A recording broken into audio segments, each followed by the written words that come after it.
John Bruni's just arrived. John Bruni, Dr. John from Sage International. I love that name. Oh, thank you.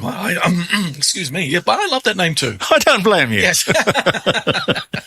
Now, I don't know where to start. Let's start with. I don't know if I guess it would be about now that the NATO closing press conference with Sleepy Joe would be taking place. But this is, no teleprompter here. No.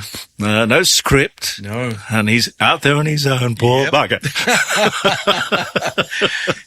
Putting a microphone and a television camera in front of Joe Biden right now is really like a blood sport, isn't it? You're just waiting. It's cruel. It's cruel and unusual punishment. And quite frankly, I don't know what the Democrats are thinking. Thinking that he is a sure bet for November. Or they think it's going to get better. These things don't get better. Generally, they get worse. I mean, in the universe is a thing called entropy. The older something gets, the more likely it's going to break down until it finally, expires, right? We are seeing that in real time with Joe Biden. He is that thing that is of a certain age, and he is not performing well. I mean, there are other people of his age. I mean, look, I'll give you an example. Bernie Sanders, who's about, 10 years older than Biden. You put him in front of a mic and a camera, and he'll be like a preacher in a bully pulpit kind of situation. He's articulate. I don't like his politics, but he's very good. And not all people age at the the right rate. If you're going to be a politician, you've got to be good on your feet. Yeah, you do. I was listening to Michael Caine. He's doing a promotional bit for his latest movie, which was a thing called The Escapers, I think. Okay, yeah. He is 91. Amazing. And the dialogue and the way he delivers it in typical Michael Caine fashion. Yeah. But he would have no trouble remembering his lines, I'll guarantee you. No, indeed not. But, I think that there has to be a way in which, we're not ageist about this. And, so therefore, anyone who is aged well and is competent in their thinking process can still have a crack at the top job. Yeah. But unfortunately, I think that our experience with Biden will show that, what's the generation that is currently out there, Generation Z or something. Yeah, something. Well, anyway, I can't keep track of it. The younger pups out there, they're going to be looking at anyone past a certain age with the degree of skepticism that we're currently seeing Joe Biden. I don't think that's really fair, because, as I said, not all people age the same way. Some can retain their faculties well into their 90s. I've seen people into their century maintain a sentence. We had Harry. Now I can't think of his surname. Marvelous fellow, played tennis. 106. Amazing. Sitting right in that chair that you're sitting in. Wow. Talking to me about how he flew Spitfires in World War II. I love that. And he travels the world playing tennis. Yeah. What a man. But it boils down to genes, I suppose. It does. And, you ought to thank your mother and father. And also maybe if you're living a relatively healthy lifestyle. Now, none of us are perfect at that level, but, if you're not going full bender every day of the week, then I think that you should come out of it reasonably well and have a long life. Yeah. There's a particular book that I'm reading at the moment from a friend of mine, someone that we did a couple of podcasts with, Massimo Pigliucci, on Stoicism. And I think the Stoics had the right idea. Everything in moderation, everything in balance, and I think that, yes, the genetics will come in, but also the way that you live your life. And if you have that happy combination of the two, you will be able to kick the can down the road and be quite successful. Tell me about Stoicism. Stoicism is kind of like it's an ancient Roman philosophy. It's similar to Buddhism in many ways. I mean, it's what I'm saying right now is try to keep it as simple as possible, because it can get a bit esoteric. But it is it's a form of philosophy that really just screams out moderation. You can do anything you like, but never too much of anything. I thought it was just an adjective. He's stoic, but it comes from Stoicism. Yes, it's as in Catholicism. I would just add, gentlemen, that the comment I make about people who are stoic, they're usually firm and resolute. That's how we see Stoics. in the community, but it doesn't describe Stoicism as the philosophy. And, this philosophy had its origins in ancient Greece, and the Romans took it up, and I gather the most famous Stoic in history is the Emperor Marcus Aurelius. Mm-hmm. And again, he was very much, he was a guy that tried to tell people that you had to always prepare for the inevitable. That is, we all die. That's something that's universal, and we don't have to fear it. He also said that if you overindulge in anything, it's not good for the soul. It's not good for the community. There are ways in which we have to exercise self-discipline in how we engage our community. Well, I think that sounds like a very good philosophy. Oh, it's excellent. The Spartans were pretty stoic. Well, the Spartans were a bit crazy. I would say that they weren't so much stoic. Leaving your kids out in the weather. Well, actually, that's not such a... with the school holidays being as it is, yes, I should leave Gabby and Caleb out in the weather for a bit and see what happens. Oh, boy. Yeah. Now, since we talked last time, we've had an election in France, and everyone thought that the far right... as opposed to the centre-right, was going to walk it in, and they didn't. Yep. So you've got an interesting situation there. And at the same time, across the channel, we have a completely different government in the UK. Mm-hmm. I'm not sure whether the Conservatives lost it or Labour won it, but it was a really decisive outcome. Yeah. Look, I would say, Jeremy, that in the British case, it certainly was the Conservatives who lost it. I mean, Rishi Sunak came in with a great deal of vigor and hope sitting on his shoulders. And I think that even myself, when I saw him, I thought, okay, look, the Conservative has got a new broom now. Let's see how he goes. I was quite hoping that he'd be able to pull something together. But again, the Brexit trap has now boxed Britain in. It can't go back to Europe. It has to remain, as I said in a podcast that we interviewed an ex-Labour MP and political commentator, Chris Mullen, and I said to him, well, basically England, because now when you talk about Britain, you can really only talk about the rump state of England. It's like a shag on a rock, and he was quite puzzled by the expression, but I enlightened him. But the fact of the matter is that England now is like a shag on the rock. London is no longer the financial capital. Europe will not let Britain back in. It's a bird, isn't it? Yeah, bird is one of those things that dive into lakes and pick up fish and then sit on a rock and dry off. Yeah, and basically that is the apt description of Britain today. How Keir Starmer handles all of this is anyone's guess. Being the British Prime Minister is very much a poison chalice. Denied re-entry into Europe, and again, the Europeans would only sit down and negotiate with the British government and negotiate a treaty that would favour them, not the British, under any circumstance, then we leave the whole thing open to a potential free trade agreement with the United States. But what, do you think that the United States is going to treat Britain with any great deal of respect?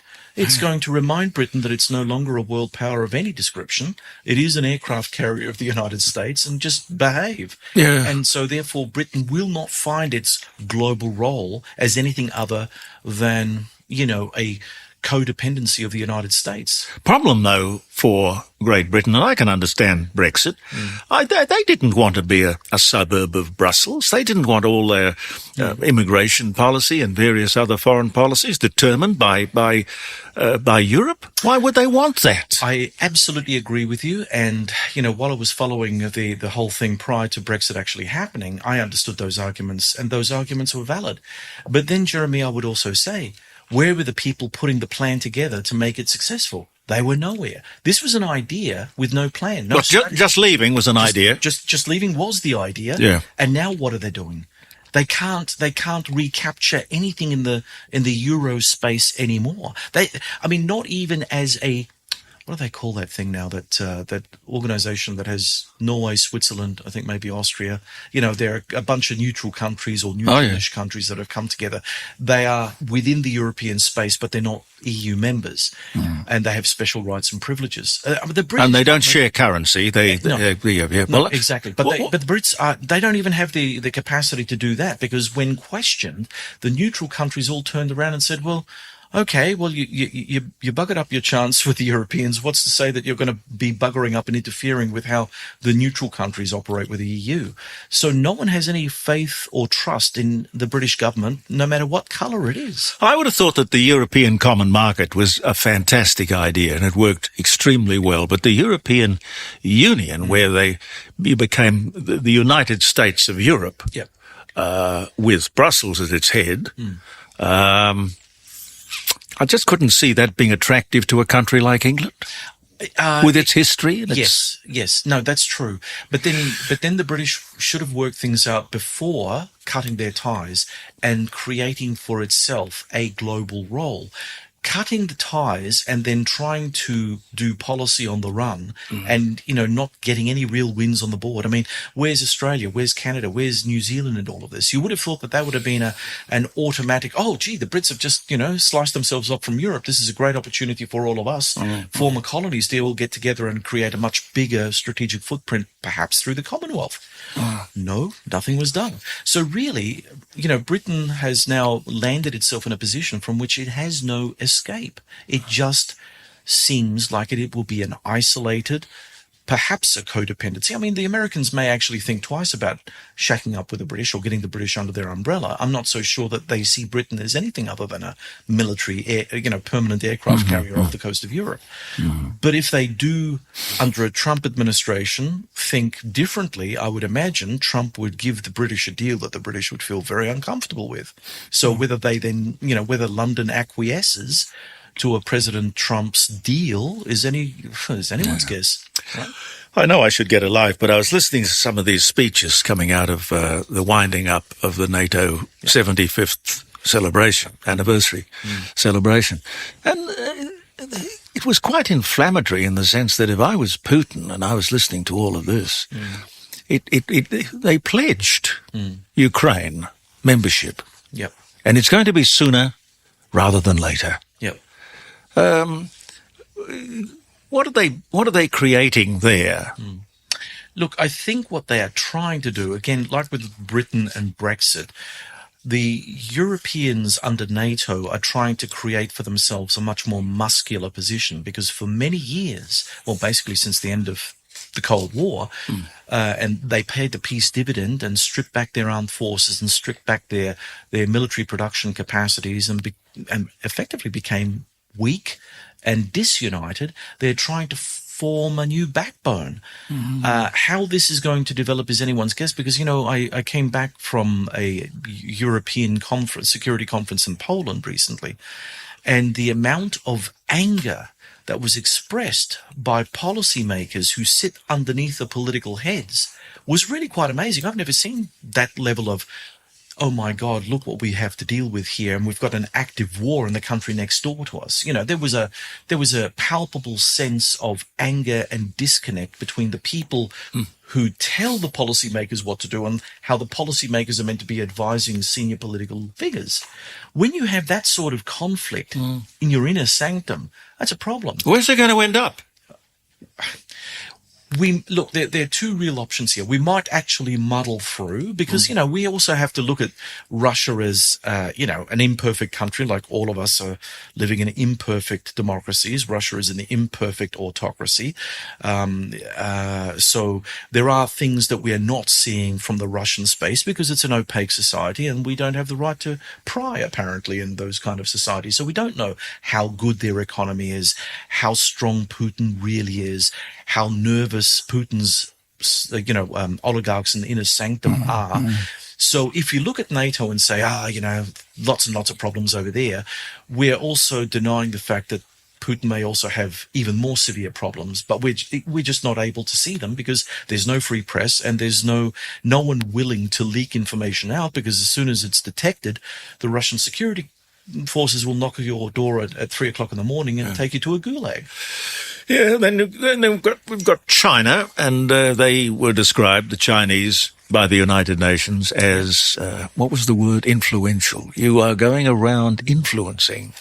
You know, the Chinese are a peculiar case in international politics, and I've been putting this thing out in my LinkedIn network now. I don't think it's a very popular view, but What? for China is our Frankenstein's monster. We created that thing. Yes. You know, we're the enablers. We were the ones that in 1978, when Deng Xiaoping came out and said, well, you know, we're looking for some foreign investment, all our businesses in our respective countries said, yay, let's go and get some cheap Chinese labor and maximize our profits. Yes, but before that, 75, in fact, before that, when Whitlam signed the Lima Declaration, which was a piece of paper setting out how we were going to divest ourselves of our manufacturing industry in favor of third world countries.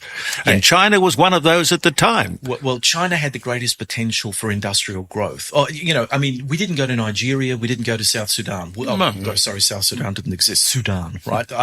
So back in 1975, they were laying all the groundwork necessary because 1971, when when the Americans and Australians reached across and normalized relations with China, I think our political elites already suspected there was multiple opportunities in the air, not to engage sub-Saharan Africa, Latin America, or anywhere else in the so-called global South. But China was always the main game because they knew that with a top-down driven economy, stuff would get done and stuff would get done very quickly. Whereas you couldn't guarantee that coming out of I don't know, Anywhere. Kenya or Indonesia, for instance. Well, you couldn't guarantee it coming out of Australia. But You'd have to ask the union's permission first. That is true. That is true. But you know, the price that we all paid for, creating China is that now we have to confront the devil in the room, and that is that China used foreign direct investment, our desire to offshore and get rid of all our manufacturing plant, both in Europe, North America, and in Australia, got rid of it just to maximize profits. Well, great. Now we have to deal with it. Should we be allowing the Chinese to come in and buy domestic property and industrial property? Look, commercial property? The horse is already bolted now. And I think that the irony here is that after the Cold War, we lost our soul in effect. In order for us to have a peaceful world, we all signed up to globalism. We all signed up to the idea that there is this thing called the market, and the market is going to sort everything out, and everyone is going to play by those rules. And then all of a sudden we had, the rise of Putin, the rise of Xi, and we started seeing that the market could be manipulated because you know what? Here's the secret that no one wants to talk about. The market is not a rational thing sitting above the earth connecting countries. It's people who do that, and people are corruptible, and people will do what people will do. They will shaft each other. They will manipulate the system to favor their own national interest. That is the real world. And no one wanted to admit it. Not the economists who are spruiking neoliberal economics or, free trade capitalism internationally. Yep. They all saw money. Wow, that's great. So money makes the world go round. Now we have to deal with the complexities of that monster that we created, which was really China. So we have our own economics largely to blame for what we're seeing. JeremyCordeaux.com you're listening to wherever you are in the world. You can call us if you would like to, 0491656860. And Dr. John Bruni is sitting at the dining room table from Sage International. And he is very sage-like, I must tell you. Thank you. It's not fair that I can't go to China and buy anything, but they can come here and buy what they like. Well, I will go back to what I was saying earlier. The market is not fair. No. The market favors the strong. If you're one of the two top producers in the world, the market will always favor the two top producers in the world. They make the rules, they break the rules. Yeah. And when they break the rules, they say, well, market forces dictated that I break the rules, but I'm making money, so you should be happy. I mean, and this is where we lost our political soul. We, when we were confronting the Soviet Union, we could have gone down that path with the Soviets. And I think that there were a couple of moments in the Cold War history template that we could say, yeah, maybe during détente we could have normalized relations with the Soviet Union, and we would have done probably similar things that what we did with the People's Republic of China. We would have normalized the Soviet system. We would have accepted the Gulag Archipelago and all the horrors that took place there. We would have gone out of our way not to embarrass members of the Soviet Communist Party under any way, shape or form. We wouldn't have said anything about their national security approaches had they differed from ours. So we could have done all of that and then ended up in a similar position to where we are now with China. Yeah. I don't know. Something's not right with this picture. Methinks. No, well, I saw the other day that we have at any one time something like between 100,000 and 140,000 empty houses, and the authorities statistically don't know who owns them, why they're empty. Yep. What the main game is, but there they are out there in a housing crisis kind of world in which we live. 140,000 empty houses. See, and this is where, and again, I'm no economist, and I don't pretend to know the market in the familial way that other people do. So long as I've made that very clear, the one thing that I will say, hand on heart, I am a capitalist of the old school. I believe in a mixed economy. And this is exactly the problem that a government should work out for the social benefit, because the market doesn't care about the society. That's why we elect and pay politicians. They are the ones that are meant to impose a set of values, communal values that we can all live by and accept. Yep. Now, this morning I heard that we are giving $250 million worth of military hardware to Ukraine, including apparently a big shipment of boots. I wonder if they asked for them. I wonder whether they were made in China, but anyway. Probably. I'm not a cynic. Nah, you've got an evil mind. Oh, I do. But look, in the end, I got no problem about supporting Ukraine. As a matter of fact, I'm very much in favour of what Ben Hodges says about, China and Russia and the autocracies that we're having to confront. Yeah. Wonderful to see. I wanted to talk to you about those switchblade yes. things. Yes. We'll do it next time. Absolutely. Look after yourself. Thank you, Jeremy. And where can we find you on your podcast? Yes, please go on to the web on www.sageinternet.com.